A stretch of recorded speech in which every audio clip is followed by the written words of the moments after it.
الحمد لله الحمد لله وكفى وسلام على عباده الذين اصطفى أما بعد فأعوذ بالله من الشيطان الرجيم بسم الله الرحمن الرحيم ما كان محمد أبا أحد من رجالكم ولكن رسول الله وخاتم النبيين وكان الله بكل شيء عليما صدق الله العظيم اللهم صل على محمد وعلى آل محمد كما صليت على إبراهيم وعلى آل إبراهيم إنك حميد مجيد اللهم بارك على محمد وعلى آل محمد كما باركت على إبراهيم وعلى آل إبراهيم إنك حميد مجيد۔ اسلام شریعت کی جو بنیاد ہے وہ دو چیزوں پر ہے، نمبر ایک عقائد اور نمبر دو اعمال۔ پھر ان عقائد اور اعمال کو ہم تک جو پہنچانے والے حضرات ہیں جنہیں ہم شخصیات کہا کرتے ہیں، تو گویا تین چیزیں بنیادی بن جاتی ہیں، نمبر ایک عقائد، نمبر دو اعمال اور نمبر تین شخصیات۔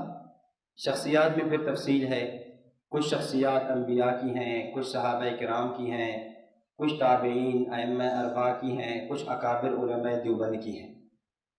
تو تین چیزیں گویا شریعت کا خلاصہ اور بنیاد سمجھی جاتی ہیں۔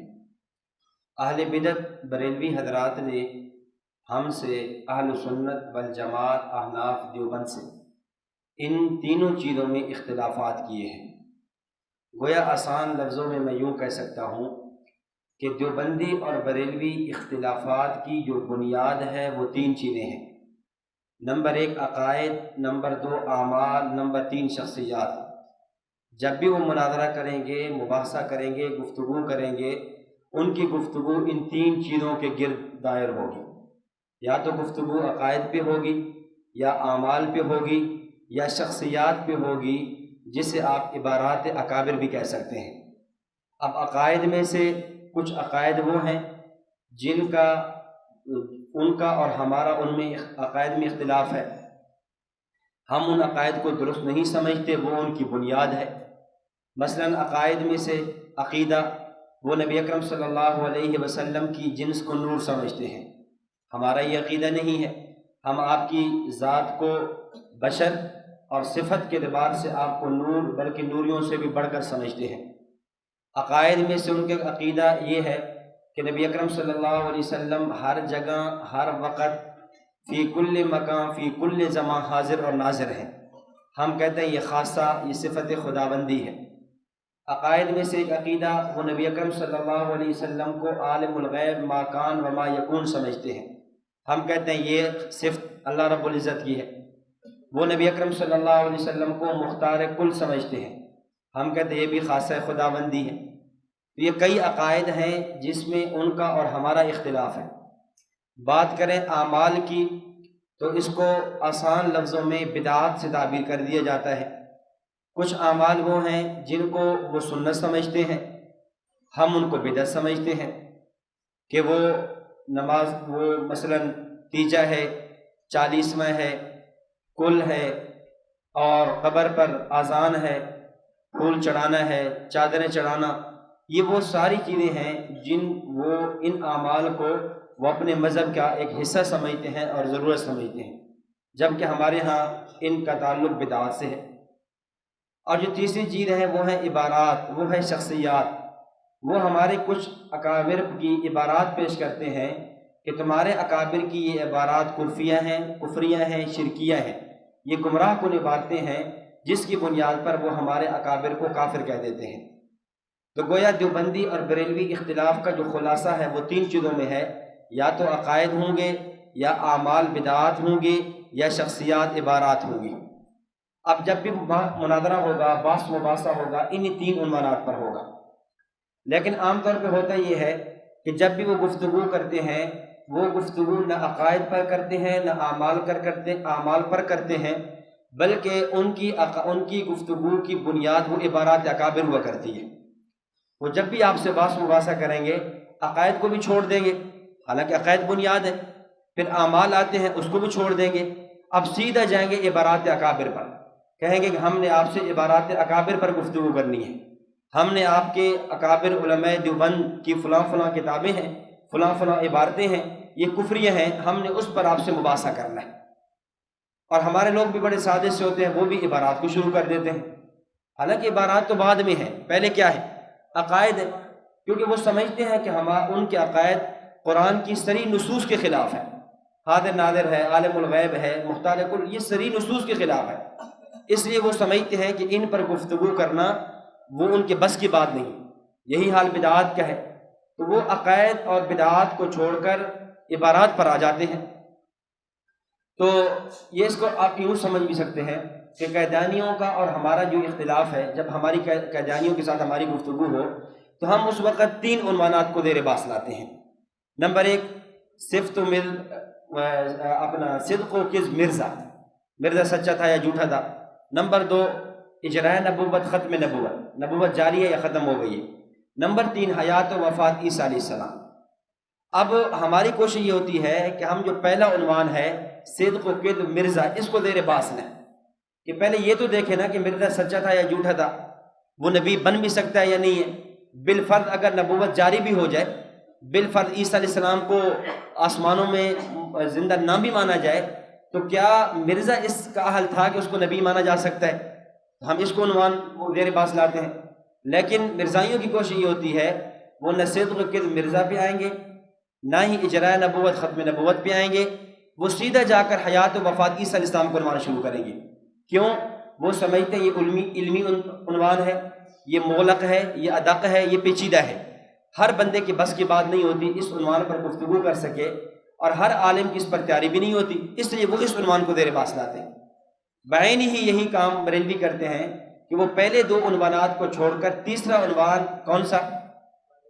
عبارات اکابر کا، شخصیات کا، اس کو زیر باس لاتے ہیں۔ تو عبارات اکابر پر گفتگو کے حوالے سے یہاں میں چند باتیں آپ کی خدمت میں پیش کروں گا۔ ایک بات تو یہ سمجھیں کہ ہمارے اکابر پر جو مولوی احمد رضا خان نے فتویٰ کفر لگایا تھا، اس کی حقیقت کیا ہے، پس منظر کیا ہے، وہ میں بعد میں عرض کرتا ہوں۔ پہلے یہ سمجھیں کہ مولوی احمد رضا خان بریلوی کا جو مزاج تھا وہ تکفیری مزاج تھا، اس کے مزاج کے اندر فتویٰ کفر، اس کے مزاج کے اندر کسی کو کافر کہہ دینا، یہ رچ بس چکا تھا۔ شہید اسلام حضرت مولانا یوسف لدھیانوی شہید رحمۃ اللہ علیہ نے تحفہ قادیانیت کی 2 جلد صفحہ نمبر 163 میں لکھا ہے، حضرت فرماتے ہیں کہ حجاج بن یوسف کی تلوار اور مولوی احمد رضا خان کی زبان، یہ دونوں توأم جڑواں پیدا ہوئی کہ حجاج بن یوسف جب تک خون خرابہ نہ کر لیتا، کسی کو قتل نہ کر لیتا، اس وقت تک اس کو چین اور سکون نہیں آتا تھا، اور مولوی احمد رضا خان بریلوی جب تک کسی اہل علم کی، علماء کی، خاص طور پہ دیوبندی اکابر میں سے کسی کی تکفیر نہ کر لیتا، اس وقت تک اس کو سکون نہیں آتا تھا۔ تو دونوں کا مزاج جڑواں تھا۔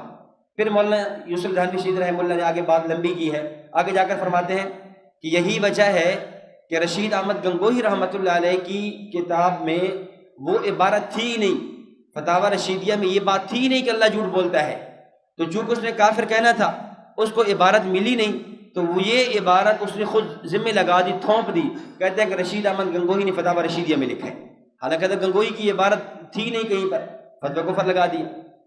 تو ان دونوں، یہ مزاج احمد رضا خان کا تھا کہ وہ جب تک تکفیر نہ کرتا اس کو چین نہیں آتا تھا۔ مولانا ظفر علی خان رحمۃ اللہ علیہ اپنے زمانے کے بڑے ادیب اور صحافی گزرے ہیں، ان کا ایک رسالہ چھپتا تھا ہفت روزہ زمیندار کے نام سے۔ اس رسالے میں حضرت نے ایک مضمون لکھا، مضمون یہ تھا، حضرت فرماتے ہیں کہ ہمارے زمانے میں، ہماری اس 19ویں صدی میں بڑی ایجادات ہوئیں اور حیران کن ایجادات ہوئی ہیں، ایسی ایجادات کہ عقل دنگ رہ جاتی ہے، جیسے ٹرین ایجاد ہوئی تھی، ریڈار ایجاد ہوا، اس زمانے میں ریڈیو ایجاد ہوا، تو یہ، لیکن ان ایجادات میں سے سب سے عجیب تر، حیران کن ایجاد یہ ہے، ہمارے زمانے میں فتویٰ کفر کی مشین بھی ایجاد ہوئی ہے۔ ہمارے زمانے میں کیا ہوئی ہے؟ فتویٰ کفر کی۔ ہندوستان کے اندر ایک مولوی صاحب ایسے ہیں کہ جب تک وہ کسی عالم پر فتویٰ کفر نہیں لگاتے، اس وقت تک ان کو چین اور سکون نہیں آتا۔ پھر وہ مولانا ظفر علی خان نے وہ شعر بھی پڑھا کہ بریلی کے فتووں کا سستا ہے بھو، بریلی کے فتووں کا سستا ہے بھو، اب کوڑی کے ملتے ہیں 3 3، یہ کہہ کر خدا نے انہیں ڈھیل دی وَأُمْلِي لَهُمْ إِنَّ كَيْدِي مَتِينٌ۔ یہ یعنی مولانا ظفر صاحب نے احمد رضا خان کے طرز تکلم پر، طرز تکفیر پر جو ہے یہ شعر فرمایا تھا۔ اس طرح امام اہل سنت حضرت مولانا سرفراز خان صفدر صاحب رحمۃ اللہ علیہ نے بھی عبارات اکابر میں ایک شعر نقل کیا ہے۔ ممکن ہے حضرت کا یہ شعر اپنا ہو یا کسی اور کو نقل کیا ہو۔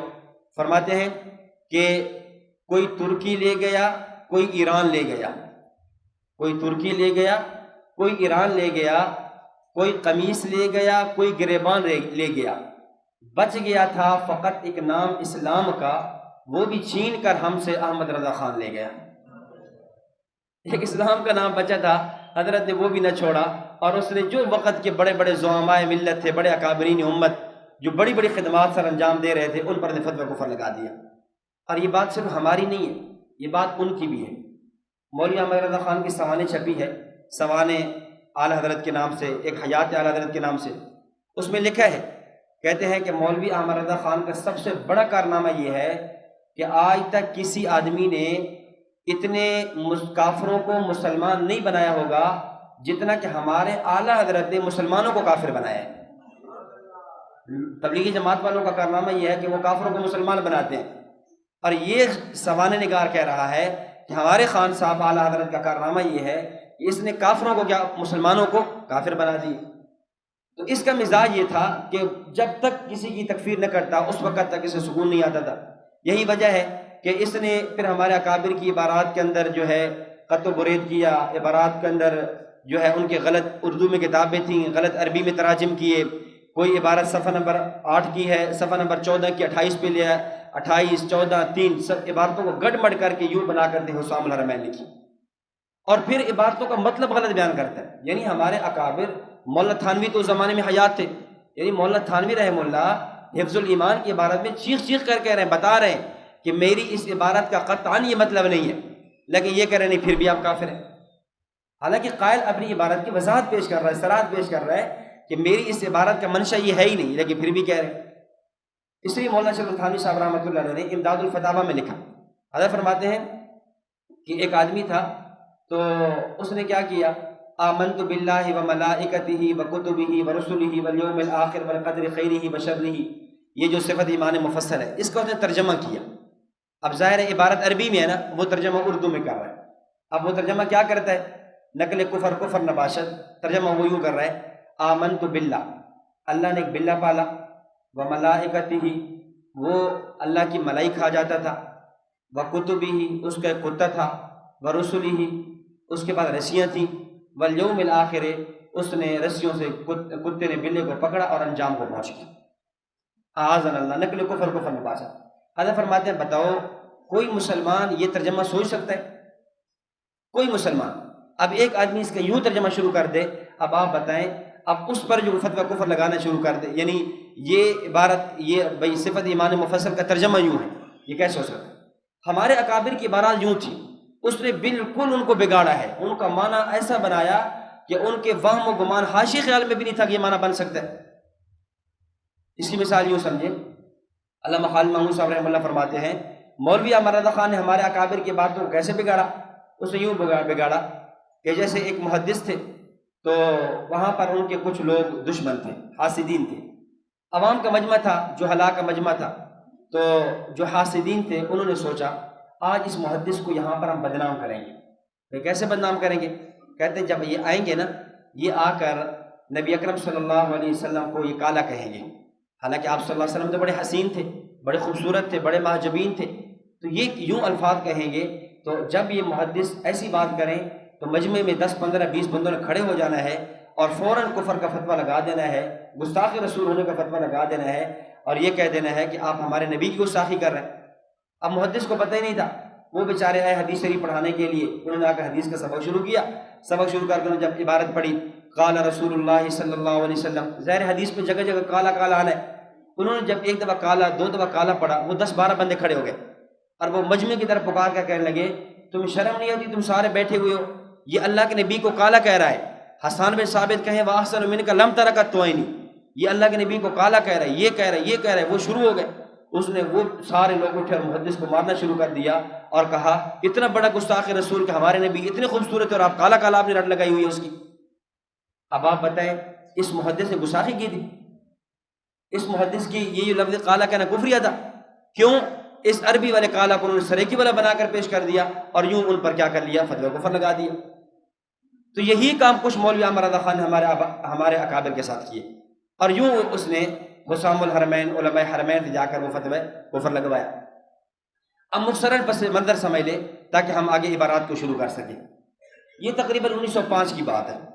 1905 میں اور آپ کے علم میں ہے 1901 کے اندر مرزا غلام محمد قادیانی لعین یہ دعوی نبوت کر چکا تھا. تو مرزا قادیانیت اس وقت قادیانیت کا فتنہ چل رہا تھا. مختلف دارالفتاؤں میں قادیانیوں کے بارے میں فتاوی مانگے گئے تھے، وہ استفتاء لکھے گئے تھے، یہاں تک کہ حرمین شریفین سے بھی استفتاء طلب کیے گئے تھے قادیانیت کے کفر کے بارے میں. تو 1905 کو مولوی احمد رضا خان یہاں سے چلا ہندوستان پہنچا. ہندوستان جا کر اس نے عرب کے علماء کو یہ بات کہی. اس نے ایک کتاب مرتب کی اور اس نے ہمارے 4 اکابر علماء دیوبند کی عبارات کو جمع کیا. نمبر 1 حجت الاسلام والمسلمین قاسم علوم والخیرات بانی دارالعلوم دیوبند حضرت مولانا قاسم ننوتوی نور اللہ مرقدہ کی کتاب تحذیر الناس. اس کتاب کی عبارت غلط کر کے پیش کی اور یہ ثابت کرایا کہ مولانا قاسم ننوتوی ختم نبوت کے منکر ہیں. مولانا ننوتوی کا نظریہ یہ ہے کہ آپ کے بعد اور نبی آ سکتا ہے آذن اللہ. ایک عبارت یہ لکھی. نمبر 2 قطب الاقطاب فقیہ النفس حضرت مولانا رشید احمد گنگوہی رحمۃ اللہ علیہ جن کی وفات 1905 میں ہے، ان کی عبارت فتاوی رشیدیہ سے پیش کی کہ مولانا نے لکھا ہے کہ اللہ جھوٹ بولتا ہے آذن اللہ. اور نمبر 3 حضرت مولانا خلیل احمد صاحب سہارنپوری رحمۃ اللہ علیہ جن کی وفات 1927 میں ہے، ان کی کتاب عبارت براہین قاطع سے پیش کی کہ ان کا نظریہ یہ ہے کہ نبی کا علم اور شیطان کا علم برابر ہے. اور نمبر 4 حکیم الامہ مجدد الملہ حضرت مولانا اشرف علی تھانوی رحمۃ اللہ علیہ جن کی وفات 1943 میں ہے یا 44 میں ہے، ان کی کتاب عبارت حفظ الایمان سے پیش کی اور یہ کہا کہ مولانا تھانوی کا نظریہ یہ ہے کہ نبی کا علم، بچوں کا علم، مجنون، پاگلوں، جانوروں کا علم برابر ہے آذن اللہ. یہ 4 عبارتیں انہوں نے لکھی. یہ 4 عبارتیں اردو میں کتابیں تھیں، اردو کو اس نے عربی منتقل کیا. عربی بنانے کے بعد اس نے وہاں پر عرب کے علماء کے سامنے پیش کی اور یہ کہا کہ یہ عبارتیں. اب ظاہر ہے مفتی وہ استفتاء کا پابند ہوا کرتا ہے. مفتی صاحب جیسا فتویٰ طلب کریں گے ویسا جواب دے گا. اور پھر اس نے ساتھ یہ بھی لکھا، پہلے قادیانیت کا قید نقل کیے. قادیانیت بات کہتا ہے وَمِنْهُمُ الْوَهَابِيَّہ، یہ ہمیں وہابی کہا کرتے تھے. ومن قادیانیوں میں سے ایک فتنہ وہابیہ بھی ہے. وہابیہ میں مولانا قاسم ننوتوی ہیں، وہ ختم نبوت کے منکر ہیں. اب ظاہر ہے عرب کے علماء دیوبند، ہم عجم تھے وہ عرب تھے، علماء دیوبند کو جانتے نہیں تھے. جب انہوں نے یہ ساری عبارات پڑھی تو انہوں نے فتویٰ دیا. انہوں نے یہ کہا کہ بشرط صحت سوال، یعنی اگر واقعتاً ایسا ہے، ان لوگوں کی عبارتیں ایسی ہیں تو یہ لوگ کافر ہیں. اور ظاہر ہے اگر یہ فتویٰ کو ہم سے مانگے ہم بھی یہ جواب دیں گے. اب انہوں نے کیا کہا تھا؟ اگر واقعتاً ان کی عبارات ایسی ہیں تو یہ کیا ہے؟ کافر ہیں. اب آپ بتائیں ہماری عبارات ایسی تھی؟ بولتے نہیں. ہماری عبارات ایسی تھی؟ جب عبارات ایسی نہیں تھی تو پھر فتویٰ کفر لگے گا؟ نہیں لگے گا. تو انہوں نے یہ کہا تھا اگر عبارات ایسی ہیں تو پھر وہ کافر ہیں. انہوں نے یہ فتویٰ دے دیا اور یہ اس نے وہ فتویٰ لیا اور لے کر یہ واپس ہندوستان آیا اور اس کتاب کا نام رکھا حسام الحرمین علی منہر الکفر والمین. حسام کہتے ہیں تلوار کو، حرمین کی تلوار، منہر الکفر والمین، کافر، مین کہتے ہیں جھوٹے کو، کافر اور جھوٹے کی گردن پر، منہر نہر پر. تو یہ اس نے کتاب کا نام رکھا اور اس نے آ کر اس فتوے کو 2 سال تک چھپایا. 1905 میں لے کر آیا، 2 سال تک نے فتوے کی تشہیر اور اشاعت نہیں کی تاکہ کہیں جو ہے نا میرا یہ راز کھل نہ جائے. اور اس نے وہاں اتنی چالاکی سے فتویٰ لیا تھا کہ وہاں شیخ الاسلام سید حسین مدنی رحمۃ اللہ علیہ کا درس حدیث عروج پہ تھا. مدنی صاحب کو خبر تک نہ ہونے دی اور کئی علماء کو خبر نہ ہونے دی. یہ اس طرح بڑی چالاکی کے ساتھ فتویٰ لے کر آیا اور 1907 میں آ کر اسے پھیلا دیا. حضرت مولانا مفتی محمود حسن گنگوہی رحمۃ اللہ علیہ جو حضرت مولانا زکریا صاحب رحمۃ اللہ علیہ کے خلیفہ مجاز ہیں، جن کا فتاوی محمودیہ ہے 30-25 جلدوں کے اندر، ملفوظات فقیہ الامت ہے، انہوں نے اپنا واقعہ نقل کیا. حضرت فرماتے ہیں میں حج پہ تھا تو مجھے ایک عربی عالم ملے. انہوں نے میری ملاقات کرائی وہاں کے شیخ عبد القادر طرابلسی سے. مشہور وہاں کے بڑے عالم تھے، محدث تھے، عبد الطرابلس کے رہنے والے، ان سے ملاقات کرے۔ عبد القادر طرابلس صاحب مجھ سے پوچھنے لگے کہ آپ کہاں کے ہو؟ میں نے کہا میں انڈیا ہندوستان کا ہوں۔ تو فرمانے لگے اچھا ہندوستان پاکستان، ہندوستان کے اندر وہ ایک مولوی احمد رضا خان تھا، فوت ہو گیا، زندہ ہے، فوت ہو گئے، اچھا ان کا اور دیوبندیوں کا اور ان کا کیا اختلاف تھا؟ تو میں نے بات کی اس طرح یہ اختلافات، تو کہنے لگے کہ وہ جو عبد القادر طرابلس صاحب یہ کہنے لگے میں حیران ہوا کہ کہاں طرابلس کہاں عرب، اور یہ کیسے مولوی احمد رضا خان کو جانتے؟ تو وہ کہنے لگے کہ اصل میں ہوا یہ کہ مولوی احمد رضا خان یہاں آیا تھا عرب کے علماء سے فتویٰ کفر لینے کے لیے، میرے پاس آیا۔ جب میرے پاس آیا تو میں نے کہا کہ یہ جو آپ عبارتیں پیش کر رہے ہو، یہ جو ان بزرگوں کی عبارتیں آپ لے کر آئے، ان علماء کی، ہندوستان کے علماء کی، کیا ان کی عبارتیں عربی میں ہیں؟ تو اس نے کہا نہیں، اردو میں ہیں۔ تو میں نے کہا جب کتابیں عبارتیں اردو میں ہیں تو اردو تو میں جانتا نہیں ہوں، تو میں کیسے اردو کی بنیاد پر فتویٰ دوں، عربی اردو کی بنیاد پر؟ انہوں نے کہا جی میں ترجمہ کر دوں گا۔ تو مولانا قادر طرابلسی فرمانے لگے، میں نے کہا بھئی آپ کا ترجمہ تو معتبر نہیں ہے، آپ تو مدعی ہیں، آپ تو ترجمے کے اندر غلطی کر سکتے ہیں، آپ ترجمے میں گڑبڑ کر سکتے ہیں۔ تو میں نے کہا میں آپ کا یہ بات نہیں مانتا۔ خیر وہ چلا گیا، اس نے کسی اور سے ترجمہ کروایا، ترجمہ کروا کے وہ لے کر آئے میرے پاس آ کر دیا۔ تو میں نے جب عبارتیں دیکھی تو مجھے اطمینان نہیں ہو رہا تھا، تو میں نے اس سے بہت معذرت کی کہ میں یہ فتویٰ نہیں دیتا۔ اس نے کہا کہ حضرت آپ سوال کے مطابق فتویٰ دے دیں۔ تو پھر میں نے وہ سوال کے مطابق فتویٰ دیا، فتوے کی میں نے یہی لکھا اگر واقعتاً ایسا ہے تو پھر وہ کافر ہے۔ یہ فتویٰ لے کر یہ بندہ چلا آیا، کہتے مجھے تعجب اس پر ہوا، کچھ عرصے بعد میرے فتوے کی نقل مجھے پھر پہنچی، جو فتویٰ میں نے لکھا تھا اس نے اس فتوے کے اندر بھی تبدیلی کر دی، یعنی جو جواب میں نے دیا تھا اس نے میرے جواب میں بھی تبدیلی کر کے اس نے بالکل کوئی نئی عبارت بنا کر میری جواب کی طرف میری طرف منسوب کر کے یوں فتویٰ لگا دی۔ تو کہتے کوئی بڑا خائن اور دجال قسم کا آدمی تھا، میں اس لیے آپ سے پوچھ رہا ہوں کہ آپ ہندوستان سے تو آپ اس کو جانتے، یعنی آپ اندازہ فرمائیں اس حد تک اس نے یہ کام کیا۔ تو بہرحال یہ فتویٰ لے کر آیا، 1905 میں لے کر آیا تھا، 1907 کے اندر سے اشاعت کر دی، اور ظاہر اس وقت تک حضرت نانوتوی بھی فوت ہو چکے۔ حضرت نانوتوی رحمہ اللہ کی وفات ہے 1880 میں، مولانا گنگوہی کی وفات ہے 1905 میں، دونوں حضرات دنیا سے جا چکے تھے۔ جب یہ فتویٰ منظر عام پر آیا اس وقت ہمارے اکابر میں سے شیخ الاسلام سید حسین احمد مدنی رحمۃ اللہ علیہ نے الشہاب الثاقب لکھی، الشہاب الثاقب علی المسترق الکاذب۔ اسی طرح حضرت مولانا خلیل احمد سہارنپوری صاحب رحمۃ اللہ علیہ نے المحند علی المفند لکھی، یعنی چونکہ عرب کے علماء سے فتویٰ آیا تھا، پھر عرب کے علماء کو خط لکھا گیا بھی آپ نے تو یہ فتویٰ صحیح نہیں دیا، تو عرب کے علماء نے کوئی 26 سوالات لکھ کر بھیجے، تو ہمارے اکابر نے ان 26 سوالات کے جوابات دیے۔ اس میں حیات النبی صلی اللہ علیہ وسلم کا 5واں سوال حیات النبی پر بھی ہے، تو وہ سارے یہ چاروں عبارتوں کے سوال وہاں پر انہوں نے کیے، ہمارے اکابر نے مولانا سہارنپوری نے جواب دیے، اور پھر اس المحند علی المفند پر کئی علماء نے تقریباً عرب سے، عجم سے، شام سے، عراق سے، مصر سے، مختلف شہروں کے تقریباً 57 کے قریب اکابر نے اس میں علماء نے، شیوخ نے اس میں دستخط کیے، یہ لکھی گئی۔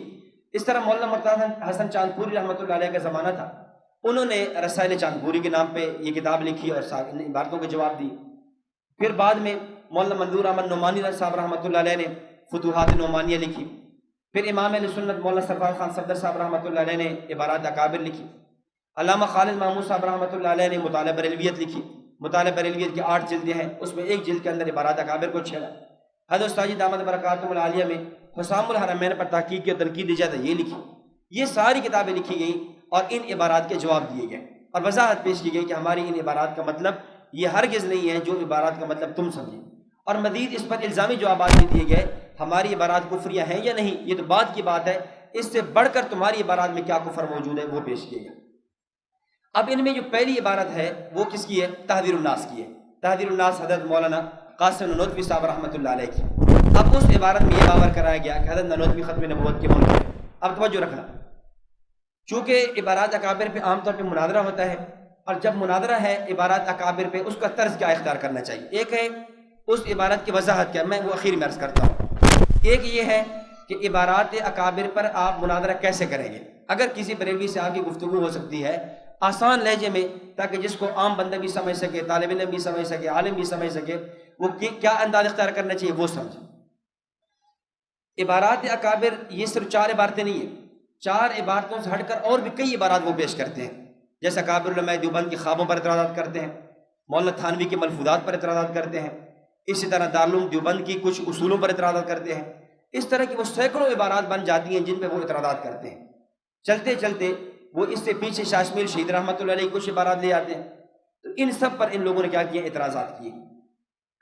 اور مولوی احمد رضا خان نے خصوصاً اکابر اربع یعنی 4 اکابر کے بارے میں حضرت مولانا نوتوی، رشید احمد گنگوہی، خلیل احمد سہارنپوری اور مولانا شف علی تھانوی رحمہم اللہ، ان حضرات کے بارے میں لکھا کہ من شک فی کفرہم وعذابہم فقد کفر، یہ لوگ بھی کافر ہیں، جو ان کے کفر میں شک کرے گا وہ بھی کافر ہوگا۔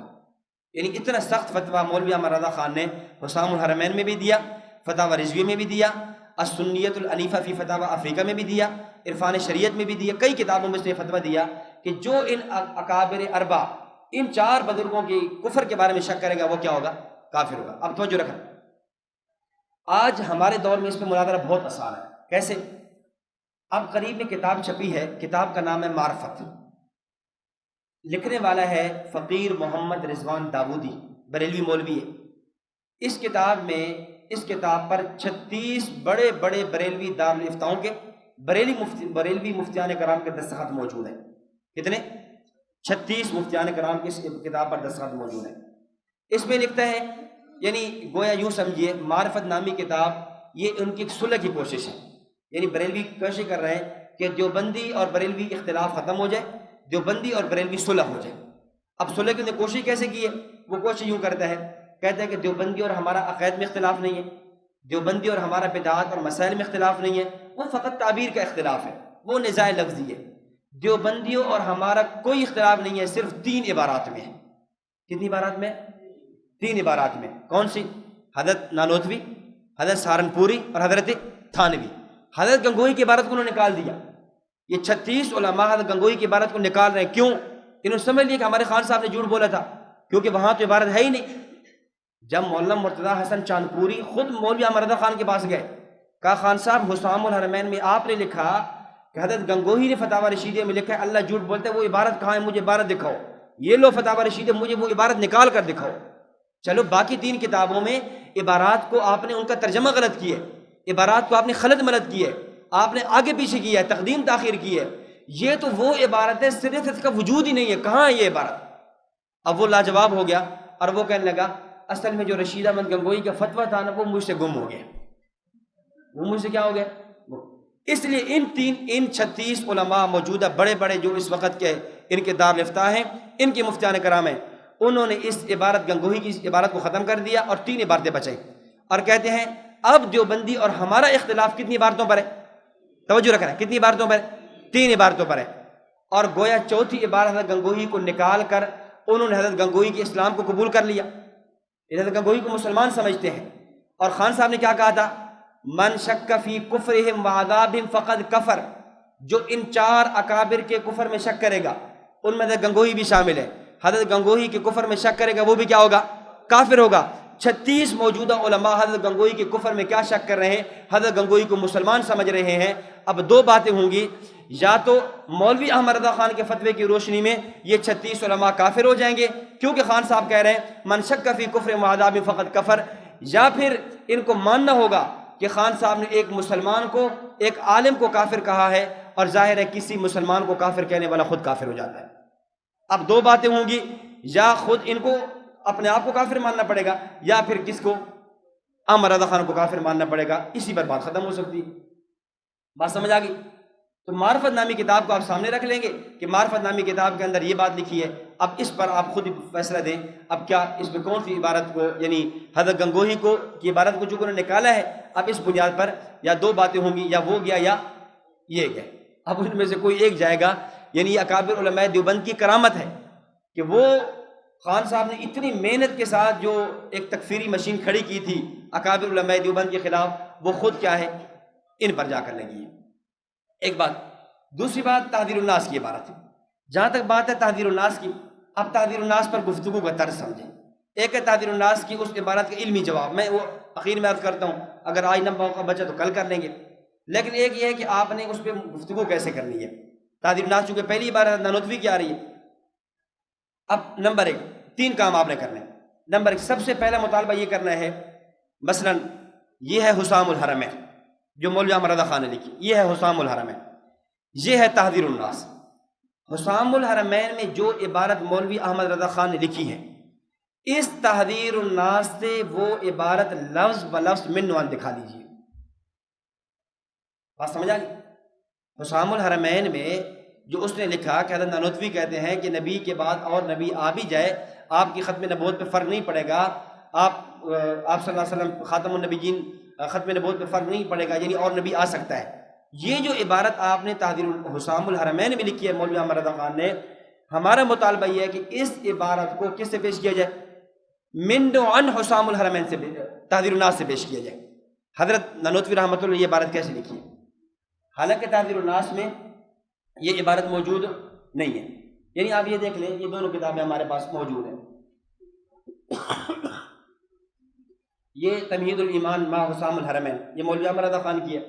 اب اس میں یہ جو عبارت ہے اردو میں کہ بالفرض آپ کے زمانے میں بھی کہیں اور نبی ہو تب بھی آپ کی ختم نبوت میں فرق نہیں پڑے گا، یہ جو عبارت صفحہ نمبر 70 پہ لکھی ہے، یہی عبارت آپ لفظ بلفظ تحذیر الناس سے پیش کریں۔ کس سے پیش کریں؟ تحذیر الناس سے پیش کریں۔ اب تحذیر الناس سے یہ لفظ بلفظ عبارت پیش نہیں کی جا سکتی، کیوں؟ اس نے دھوکہ یہ دیا تھا کہ تحذیر الناس کی 3 عبارتیں تھیں الگ الگ جگہ پہ۔ ایک عبارت تھی صفحہ نمبر 3 کی، ایک تھی صفحہ نمبر 14 کی، ایک تھی صفحہ نمبر 28 کی۔ اس خائن نے خیانت یہ کی کہ صفحہ نمبر 3، صفحہ نمبر 14، صفحہ نمبر 28، ان تینوں عبارتوں کو اکٹھا کر دیا۔ اور اکٹھا بھی ایسے نہیں کیا کہ چلے پہلے صفحہ 3 کی لاتا، پھر 14 کی لاتا، پھر 28 کی لاتا، یا چلو شیعوں کی طرح الٹا شروع ہو جاتا، پہلے 28 کی لاتا، پھر 14 کی لاتا، پھر 3 کی لاتا۔ اس نے کیا کیا؟ پہلے صفحہ نمبر 14 کی، پھر 3 کی، پھر 28 کی، ان تینوں عبارتوں تھوڑے تھوڑے ٹکڑے اٹھا کر اکٹھا کر کے ایک عبارت بنا دی، اور کہتے ہیں حضرت مولانا قاسم نانوتوی نے تحذیر الناس میں یہ لکھے۔ یعنی اگر آپ یوں کریں، آپ بتائیں اگر کوئی آدمی کسی کی عبارات کو خلط بلط کرے، اس طرح کو کرنا چاہے، تو پھر تو نعوذ باللہ قرآن کریم سے بھی کفر ثابت ہو جائے گا۔ یعنی ایک آدمی دو عبارت جمع کر لیتا ہے۔ ایک عبارت ہے قرآن کریم میں ان الابرار، اچھا دوسرے مقام پہ آتا ہے فی نار جہنم۔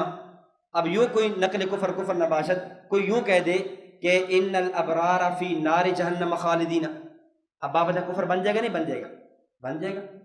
یہ تو کوئی بھی عبارت ہے، یعنی آج ہمارا ویڈیو کا زمانہ ہے، ایڈیٹنگ کا زمانہ ہے، آپ کتنے کلپ وغیرہ دیکھ رہے ہوتے ہیں، اس میں کیا کرتے ہیں، کسی کے نے وہ آدھا کلپ لے لیا وہاں سے، آدھا وہاں سے لے لیا، اس کو اکٹھا کر دیا، اب وہ کلام ایک مضحک خیز سا بن جاتا ہے، مزاحیہ بن جاتا ہے، ایک عجیب سی گفتگو بن جاتی ہے۔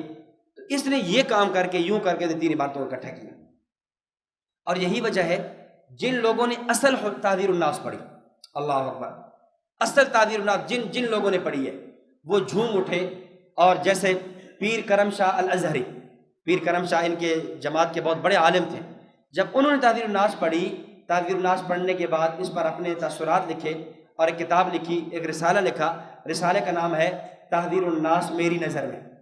یہ لکھنے والا کون ہے؟ پیر کرم شاہ بھیروی، کہتے ہیں تحذیر الناس میری نظر میں، لکھتا ہے کہ میں جب تحذیر الناس کو پڑھتا چلا گیا، میرا دل اس کے نبوت میں جھومتا چلا گیا،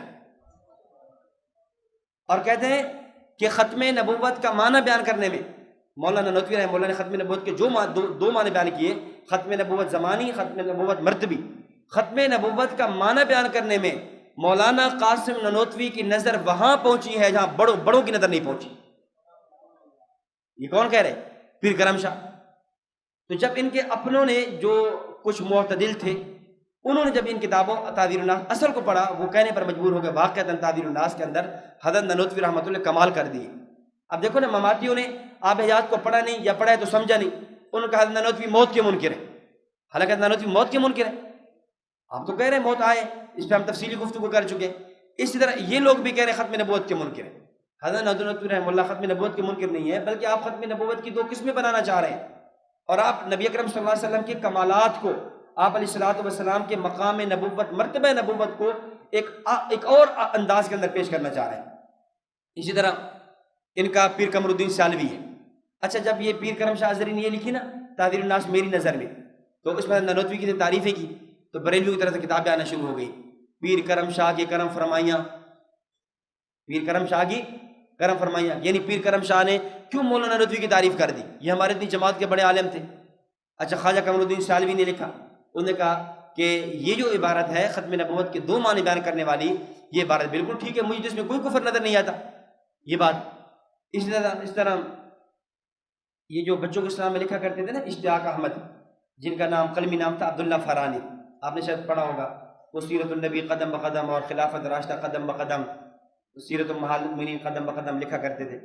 تو ایک رسالہ چھپتا ہے بہاولپور سے، تسکین الصدور اس کا نام ہے، رسالے کا نام ہے۔ ایک تسکین الصدور کتاب ہے شیخ سرفراز خان صفدر صاحب رحمۃ اللہ علیہ کی حیات انبیاء صلی اللہ علیہ وسلم پر، اس چل کر وہ رسالہ تھا، اس میں ایک واقعہ نقل کیا۔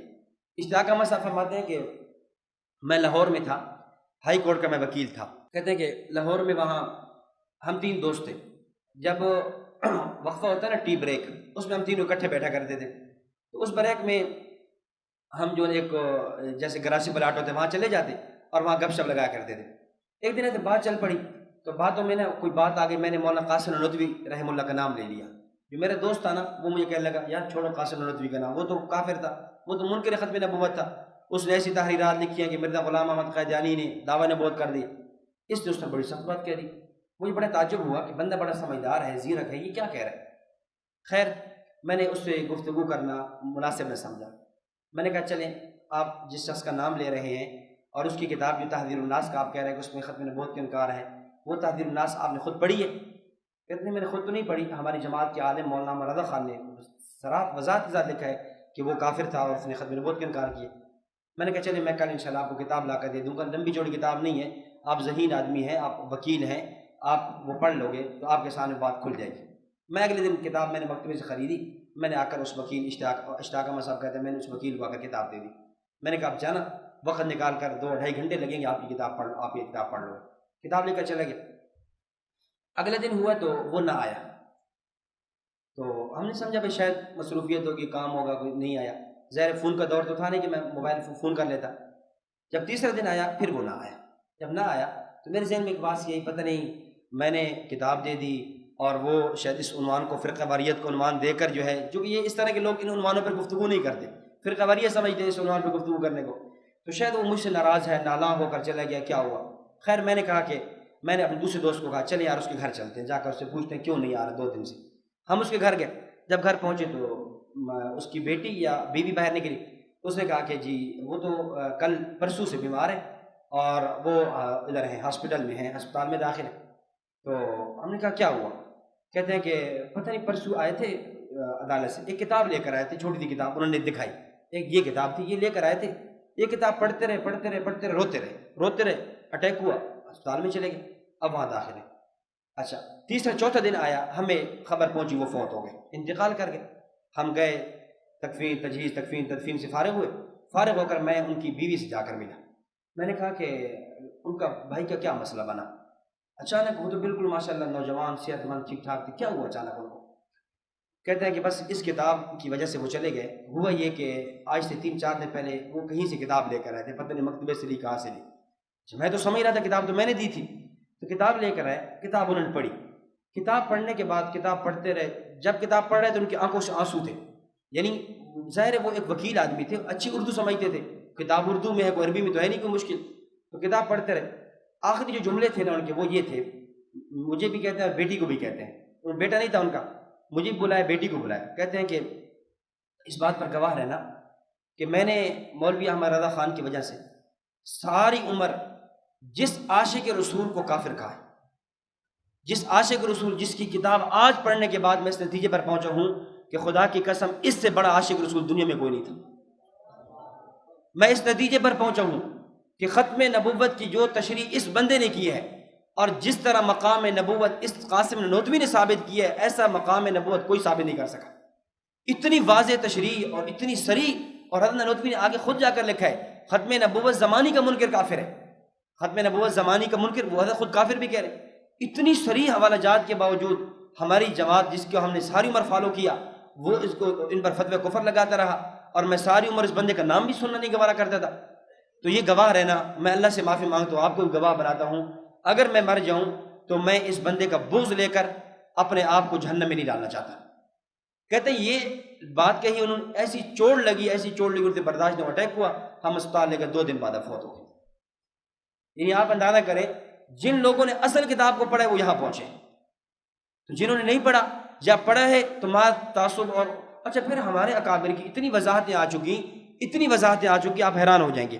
یہ کل ہی کی بات ہے، کل ان کا پیپر تھا، یہ بریلوی جماعت اپنا مدرسہ ہے ہندوستان کے اندر، منظر الاسلام بریلوی احمد رضا خان کا، تو جلالین یعنی سادسہ کی کلاس کا پیپر ہے۔ اب سادسہ کی کلاس کے پیپر میں 8 سوال کیے گئے، 8 سوال میں سے 4 سوال انہوں نے اکابر علماء دیوبند کی تکفیر پر کیے، یہ کل کی بات ہے۔ یعنی اتنی وضاحتیں آ چکی ہمارے اکابر کی طرف سے، اتنی وضاحتیں آ چکی ہیں، خود کتاب کے اندر بھی آپ کو کفر نہیں دکھا سکتے، لیکن اس کے باوجود وہیں ایک ہی جگہ پہ کھڑے ہوئے ہیں اور پھر کہہ رہے ہیں، وہاں سوال لکھ رہے ہیں کہ اکتبو کفریات رشید احمد الجنجوہی، اکتبو کفریات قاسم نانوتوی فی ضوء تحذیر الناس کی روشنی میں قاسم نانوتوی کی کفریات لکھو اور اس پر احمد رضا خان کے طرز پر گفتگو کرو۔ یہ پیپر آج بھی دے رہے ہیں۔ اور دیکھیں یعنی حاجی امداد اللہ مہاجر مکی رحمۃ اللہ علیہ، چلیں بات آ گئی، میاں والی کے گزرے ہیں، سیاسی آدمی تھے، عبدالستار خان نیازی، وہ سیاسی تھے، مولوی نہیں تھے اتنے، لیکن نا ان کی کوشش تھی کسی زمانے میں کہ دیوبندی بریلوی اتحاد ہو جائے، یہ دیوبندی بریلوی جو فاصلے ہیں یہ ختم ہو جائے۔ اب اس کو انہوں نے کتاب لکھی، کتاب کا نام ہے اتحاد بین المسلمین کا 4 نکاتی فارمولہ۔ بھارت نے کئی نکات پیش کیے، ان میں ایک نقطہ یہ پیش کیا کہ دیوبندی بریلوی کا اتحاد ہو سکتا ہے اگر ہم چند شخصیات کو متعین کر لیں، چند شخصیات کی عبارات کی روشنی میں ہم متحد ہو سکتے ہیں۔ کون سی شخصیات؟ کہتے ہیں نمبر 1 حضرت شیخ عبدالحق محدث دہلوی، نمبر 2 شاہ ولی اللہ، نمبر 3 حاجی امداد اللہ مہاجر مکی۔ اگر ہم ان 3 شخصیات پر متفق ہو جائیں، ان کی عبارات کو لے لیں، جو یہ کہیں ان پہ ہم بھی سائن کر دیں، وہ بھی سائن کر دیں، بس ہمارا اختلاف ختم ہو جائے گا۔ ہم کہتے ہیں بالکل بہت اچھا، ہم تو تیار ہیں۔ آپ نے کہا نا کہ 4 آپ نے جو شخصیات پیش کی ان میں ایک نام حاجی امداد اللہ مہاجر مکی کے، ایک نام کس کا ہے؟ حاجی امداد اللہ مہاجر مکی رحمہ اللہ کا ہے۔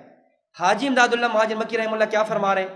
حاجی صاحب فرما رہے ہیں قیامت کے دن مجھ سے میرا اللہ پوچھے گا حاجی امداد اللہ کیا لائے ہو؟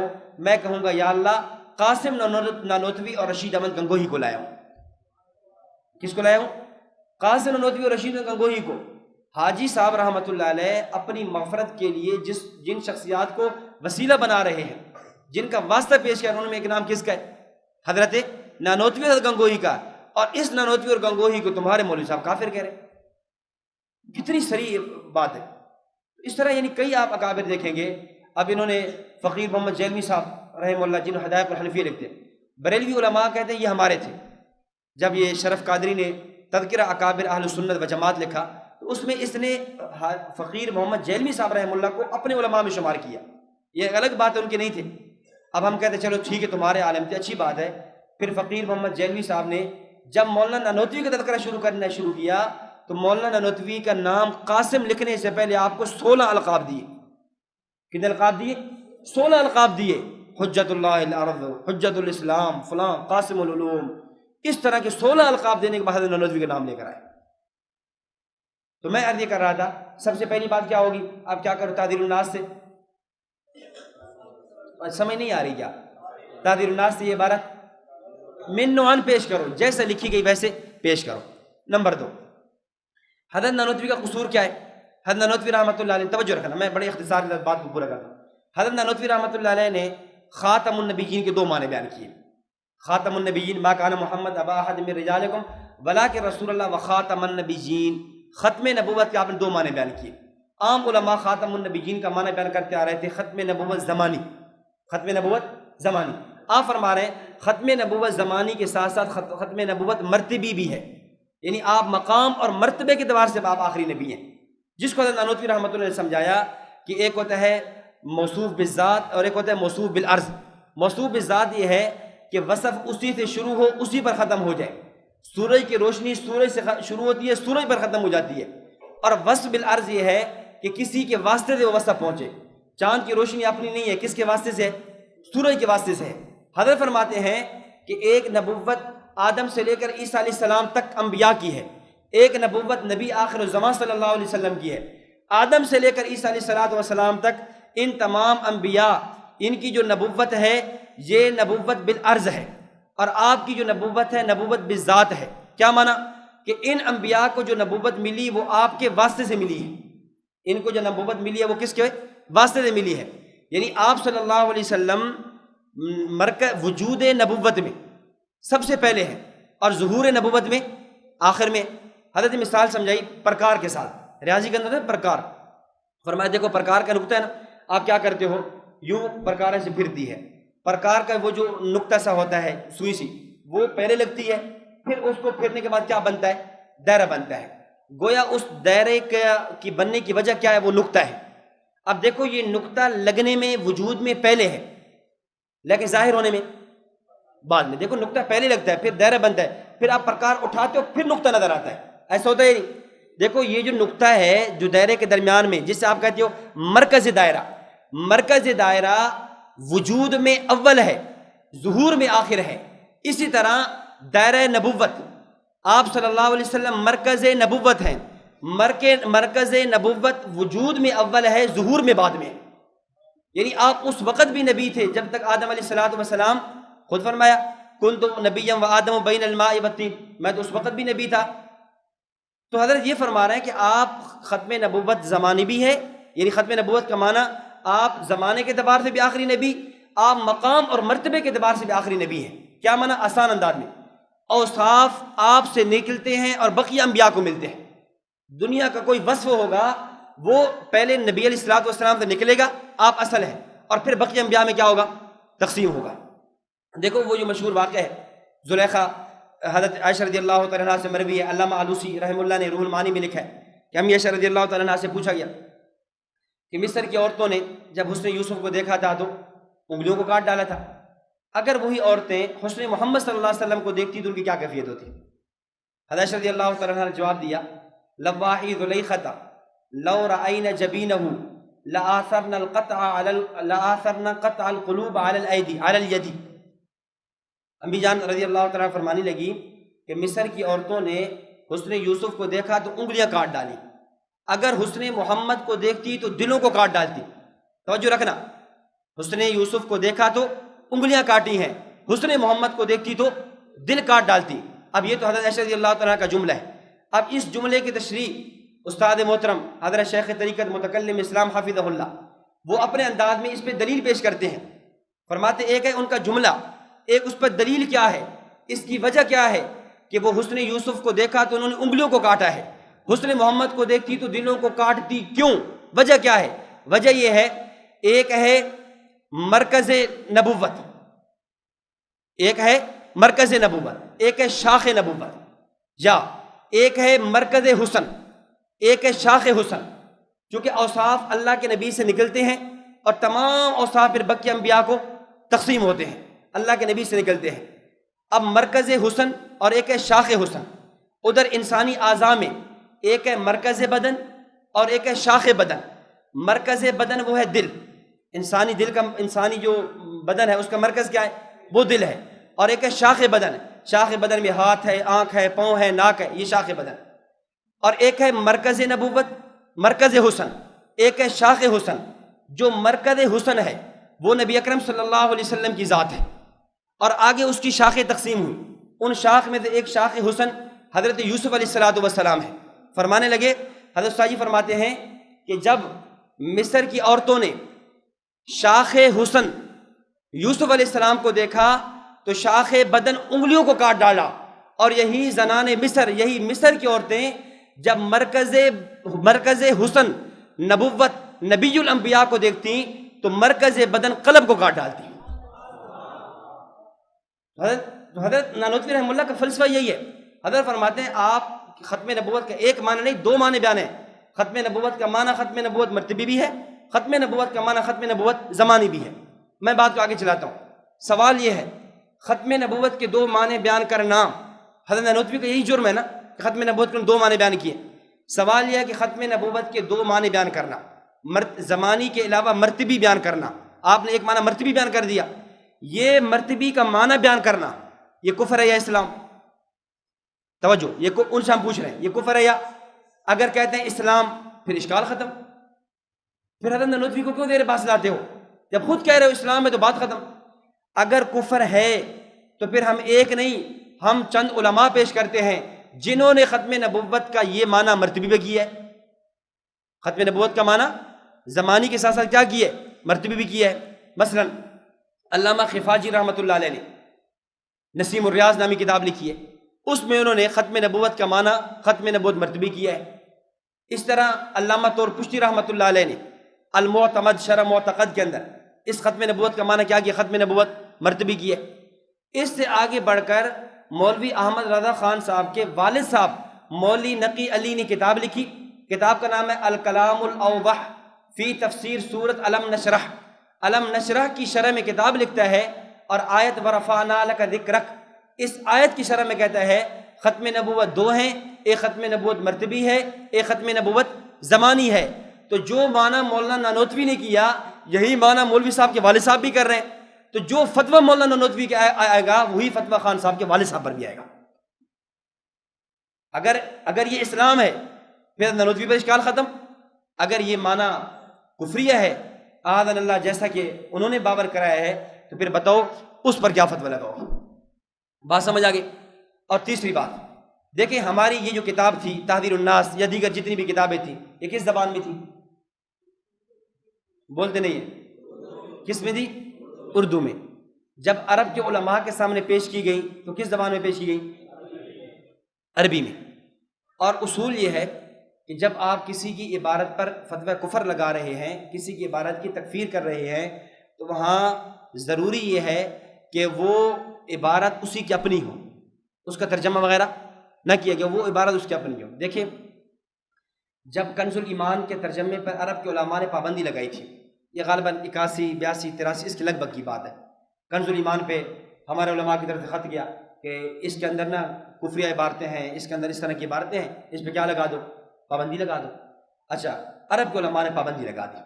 جب عرب کے علماء نے پابندی لگائی تو یہاں سے بریلوی عالم صاحبزادہ حمید الدین سیالوی صاحب نے عرب کے علماء کو خط لکھا, اور خط لکھنے کے اندر کہتا ہے کہ ہماری کتاب کنز الایمان وہ تو اردو میں تھی, ہماری کنز الایمان کس میں تھی؟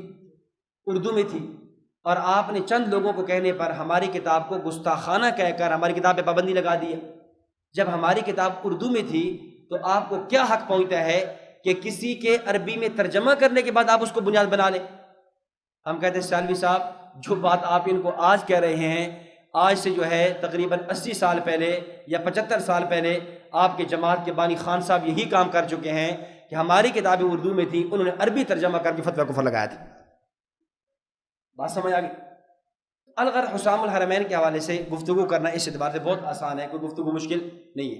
دوسری بات یہ بھی ہے یہ تحذیر الناس کے حوالے سے کہ جن حضرات نے حضرت نانوتوی, کیونکہ مولوی صاحب نے یہ کہا تھا کہ من شک فی کفر معذاب فقد کفر, جو ان کے کفر میں شک کرے گا وہ بھی کیا ہو جائے گا؟